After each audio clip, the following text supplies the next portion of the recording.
Go. Hey guys, Yokurama here. Hey guys, J-Man's Productions of the J-Zone. Yeah, and we're here to do a review of not an anime. It's actually a cartoon, a Nickelodeon cartoon, and it's called Avatar: The Last Airbender.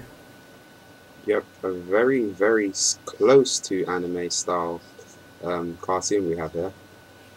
Yeah, so hope you guys enjoy this review.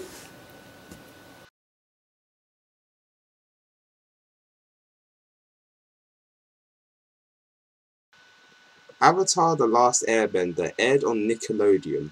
Its picture format was 4:3, and it also had 61 episodes composed of 3 seasons. But the thing about it was the seasons were split up and had breaks in between them. So the original airtime was February 2005 to July the 19th, 2008. Also, the executive producers of this series were Michael DiMoncino, Brian Kinozuko, and Aaron Hernandez. These three are Korean, so pardon me butchering their names. The presentation of the series it looks a lot like a Japanese anime. Like the animation is done a lot like the Japanese style, which kind of at first threw me off from the series. First time I saw it, because I'm like, oh, Americans trying to be like Japan and try to do with the Japanese animation and stuff. But after actually giving the series a full chance, it was awesome. What do you think of the animation? It was animated very fluidly, I noticed, which was pretty nice. Even though it's in the 4:3 format, they did pretty well with the technology they had Oh my god. available, and it reminds me of the old days of DBZ because it looks a lot like an anime, and you get that feeling of, oh my god, I'm watching that first anime again, but it's in a cartoon format. Yeah, which is kind of cool, like in a way that Americans actually they pulled it off. I didn't think they would pull it off, but they pulled it off. I loved it, and the animation actually turned out to be actually better than a lot of the animation we get nowadays from series that air in Like, Japan. Americans that can actually do something right. Yeah, Yeah. and being 4:3 though really is annoying though. Like, Yeah, but why 4:3? But it is an older series. But I still it's a, think they could have done it in 16:9 though. So that's it was just one downfall of the 2005 though. series. Oh yeah, it is 2005. They were doing 16:9 already then. Oh, The music of the series was awesome. Too bad it didn't actually have like a opening, and really didn't really have that much of an ending either. it had It an just had like, instrumental track, so sort of. yeah, sort of.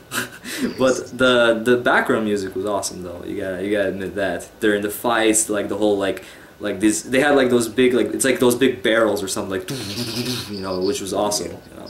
Awesome It background had music. like some really intense drums versus, and like in the action sequences, like it got you really pumped up for them. And there were a few sad tracks I noticed as It well. was classical music, I guess, because there's a lot of flute, like and stuff like that. Yeah, heavy During like drums. normal, yeah, but the drums, that's pretty much what stood out for me the most, like during the fights and stuff. You gotta love that. Yep. And pretty much that's it for the presentation. Four elements, four nations, and the Furious Fire Nation. Those are three phrases I can use to describe the story of Avatar. It takes place in this really weird land where there's these fantasy creatures, and the humans are separated into these four nations: the Water Tribe, the Earth Tribe, the Fire Nation, and the Airbenders. The avatar of this time is someone that has the four elements combined together, and they can use them at their will. But they have to learn all of these, and they start off with one specific element. The avatar that we see is Avatar Aang, and Aang has the airbending element. Due to his really cloudy past, all of the airbenders have been wiped out, and he's the last one. Thus the name Avatar: The Last Airbender. And we have to follow his journey as he learns each one of these elements: the water, the fire, and the earth. He meets certain characters. But like Yokurama, what do you think of this story? The story is very, very deep and complex, actually. And throughout this story, there is a lot of character development, and there's actually a lot of characters, and all of the characters, even the minor characters that are thrown in, we get some sort of development, which is pretty awesome. So, really, I have no complaints of the story. It was a little bit, you can kind of say it was a little bit slow in the first, first half of the season, I guess. But it really picks up like in the middle of the first season. The second season was just awesome. It's still my favorite, even though the third season is where the war happens and it's the final season. We get to see the final fight, to see his goal, because his goal is to learn all the elements to defeat the Fire Lord. But still, the second season was pretty much a lot of their adventures, and there was just some cool parts of the stories. My favorite parts came from season 2. So, what do you have to say about the story? Right, the story is set up in 3 books, and the 3 books are Book Water, Book Earth, and finally Book Fire. And it's one of those series where it just doesn't stop. It gets better and better as it goes on. There's like some really dramatic and deep themes in this series. Like, we see like the sort of politics they have in this world. We see oppression. We see some dark elements in the story as well. I mean, even though this is a kid-based story, they touch on things that teens and adults can appreciate as well. So, I mean, the story, it really is a great story. Well told, really written as well.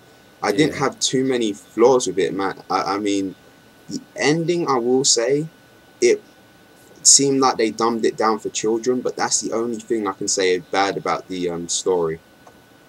Yeah, Book Earth is my favorite because of a character that shows up in Book Earth, but we'll talk about the characters a little bit later. Book Fire is my favorite because it's just all-out battle. That's all I'm gonna say. That's the war, pretty much. Yeah. Next, we're going to talk about the characters. There are 5 main characters, but there are also a lot of other minor characters, but we're just going to talk here about 5 and maybe mention some of the other ones. But the first one I'm going to talk about is actually the main character of the series. It is Aang, and he is the airbender, that is the Avatar. He is called the Avatar, that pretty much... He is supposed to be like 100 years old, which is, he's technically is 100 years old because he was frozen in the block for 100 years. But really, he's this 12-year-old kid that before he was frozen, there was no war going on. But when he got unfrozen by these 2 Water Tribe kids, pretty much he's just this 12-year-old kid, and he sees like, wait, what the heck? This huge burden just was put on him by stopping the Fire Lord, which took over pretty much the whole world. And he was missing for 100 years, and a lot of people are mad at him for that because they thought that Avatar just abandoned him or something. So it's kind of crazy seeing that this little like 12-year-old kid just go from this 12-year-old little kid, immature kid, to still immature in a way, but more mature, wise, but still you can see like this huge character growth in him. And he probably had one of the biggest character growth, him and another character, which we'll talk about a little bit later. What do you think about him, Jay? Aang to me is a very original main character because, yeah, he's a bit immature like a lot of main characters we've seen in the series, but he actually places a lot of the blame on himself, and he acknowledges that from the get-go, from the first few episodes. We see that he sees all of these people are depending on him. He has all of this burden on him, and yet he still thinks to himself, if I was there during what happened, the airbenders would still be alive. He always blames himself for that. So just for that element alone, from us seeing that in the main character, I felt that Aang is very original, and I really liked his character. He's one of my favorites in this series. Next is Kitara. She is a waterbending girl from I think it's is it the West? Wait, which water tribe is she from? Either the South Water Tribe. Yeah, Southern. And yeah, she's from the South Water Tribe, and she is the sister of Sokka, and pretty much she has a lot of character growth as well. Not just in development of her character, but growth in strength. She goes from this like weak little girl that it's her dream to learn water bending to this water bending master by the end of the series. So it was just awesome to see how much she grows, you know. So, but really, she's a great character, but I wouldn't really put her as one of my top favorite characters, though. There's a lot of other characters I like more, but she isn't a bad character. What do you think? I think people that write stories need to take notes. This is how you do a strong female character. One of the interesting things about Katara is that one of the things she has to come to terms with is that she's not the mother to Sokka, and she plays out this motherly role to him, and he has to like confront her later on in the series, and it's really interesting. So the next character is Sokka, who is Katara's brother, is it elder or younger? Elder brother. And like you said about Katara, she kind of plays the motherly role to him because their mother died when they were young age. But, you know, he loves his sister a lot, you know, he would do pretty much anything for her. And he's a very funny guy. It's kind of funny to say that. He's like one of those, like, geeky, funny people, but he gets, like, all the chicks. Like, I'm telling you, man, there's multiple times when the chicks would just, like, fall. Even the enemies, which is even funnier, you know. It's just insane. And kind of for the funny remarks and for his, you know, skill with the ladies, he's definitely my favorite characters. That guy is just too much. What do you think? He's definitely one of my favorite characters. Like, to be honest, I really like all of the characters, but Sokka is the most relatable character to me because I just like the jokes he pulls off. I like the way that he's sort of this geeky sort of like, he's not really seen to be a warrior, and he rises up and gets all of this stuff at the end of the series, and you see a lot of growth for him as well. So like, yeah, you see him become a warrior, and he's just a funny guy.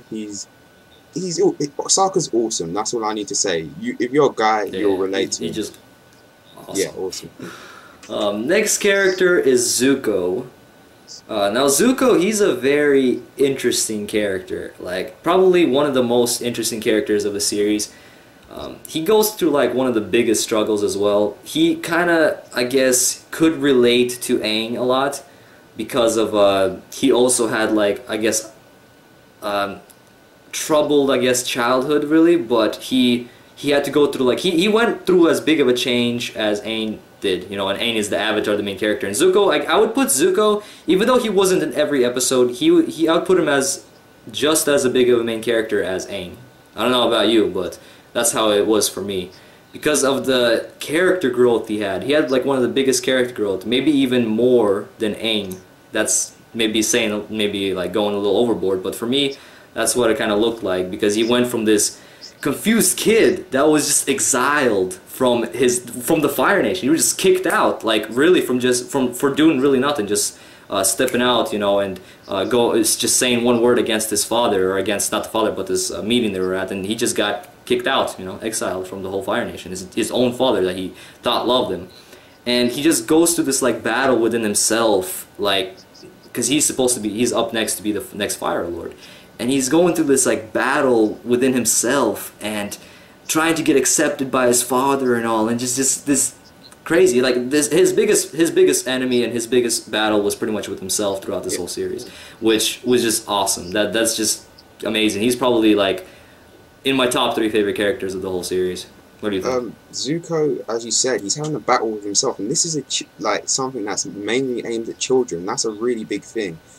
Zuko, he goes through the biggest transition in the series, I'll say that much, because he goes from one dynamic to the other.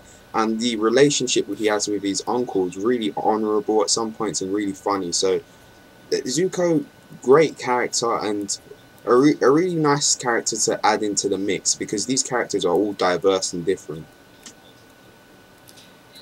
And probably the last character we'll be talking about is a character that appears a few episodes into the 2nd season, the Earth season, and her name is Toph, and she is a blind earthbender, but being blind doesn't mean, you know, she can't earthbend. She is pretty much the strongest earthbender that Aang has ever seen, and probably is the strongest earthbender of the series. She doesn't really go through that much character like changes really. She's the same as she was from the first time we seen her all the way till the last. Funny remarks she has, and just a funny, cool character. Very unique as well. Like with the way she I guess interacts with. I don't even know how to say it. She just had that like uniqueness to her. Like I don't know how to really put it, but she is probably like my second favorite character after Sokka. So I don't know why I picked all the like funny characters as my favorite characters. But yeah, what do you think up top? And as you said, she pretty much stays the same. There's one thing that kind of changes about her. I won't mention it for spoilers, obviously, but she... Yeah, this is pretty big spoiler. Yeah, all I'll say is that she's got a sort of tomboyish nature, and she has to come to grips with that. But she's really original because she's a blind earthbender. So literally to see, she uses like the vibrations of the earth around her, and we haven't seen this. I don't recall seeing this in any other series ever created, so that is just original. She sees with her feet. Yeah, it's originality with her feet, so great character. That's all I have to say. Yeah. Go. Finally, we have the entertainment value and the final verdict for Avatar: The Last Airbender. So, for me, this series is very entertaining, very rewatchable. There's depth, there's great characters as you've just seen. The presentation's pretty good, but the 4x3 is just a bit of an off-touch. But before we give our final verdict, Yokurama, like, what was your entertainment value for this series? This series, surprisingly, I liked it a lot more than I thought I would when I went into it. Like, I just recently watched this, like about a month ago. I've seen, you know, an episode or two before on Nickelodeon back, you know, when it was still airing. But I've only seen this about a month ago, and my friend here, Jamin, that I'm doing the review with, kind of got me into it by doing his Legend of Korra video. Yeah. And the thing is, like I said, I went into this with the lowest expectations possible. Like, I was just like, oh, cartoon trying to be like an anime, like poser pretty much. I thought it was a poser. But I came out there. I came out of the series like blown away. I was watching like 15 minutes, like 15 episodes like straight, and like next day I just go to Jay and be like, "Oh my God, this is so crazy!" You know, like it's just amazing series. So I would probably give this series a 9 out of 10. Even by anime standards, this would probably be somewhere in my, maybe in my like top 20 favorite series out of the hundreds that I've seen. So that's kind of saying a lot. So great story, great characters, great action, great everything pretty much. Nothing really to complain about. Great. 9 out of 10. What about you? I don't give number grades, but I'm going to give it a letter grade.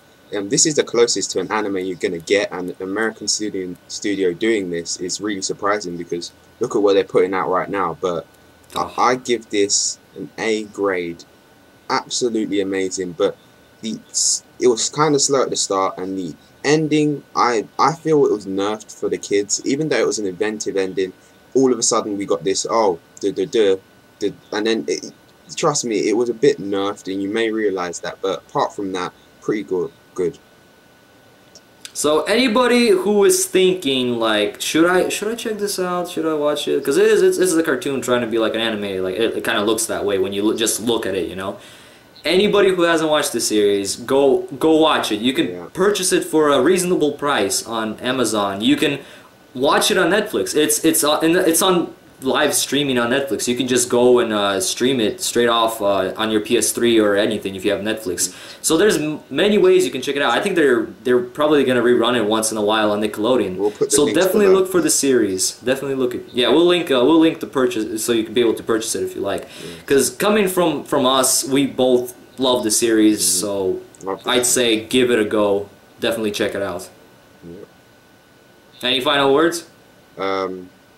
Just don't mess up Legend of Korra, please. Dude, I hope they don't. I hope they actually answer some questions from this series that were left unanswered.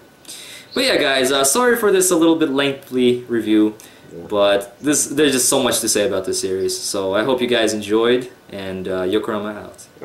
JBirds Productions, live and learn.